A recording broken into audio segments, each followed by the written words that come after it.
জীবন দিয়ে খালেদা জিয়া প্রমাণ করেছেন দেশ ও গণতন্ত্রের স্বার্থই ছিল সবার আগে বলে মন্তব্য করেছেন বিএনপির স্থায়ী কমিটির সদস্য আব্দুল মঈন খান।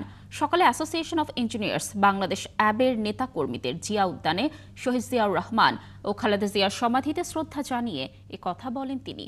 বন্দুক নয়, খালেদা জিয়ার শক্তি ছিল জনগণ বলেও জানান মঈন খান।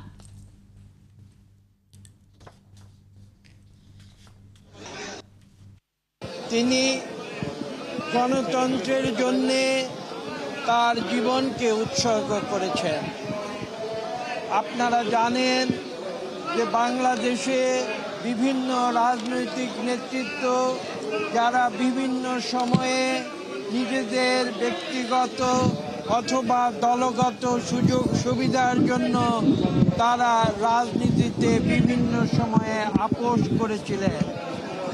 দেশনেত্রী বেগম খালেদা জিয়া একজন অনন্য ব্যক্তিত্ব, যিনি তার জীবন দিয়ে প্রমাণ করেছেন যে দেশের স্বার্থ এবং গণতন্ত্রের স্বার্থ সেটাই ছিল তার জন্য সর্বাগ্রে।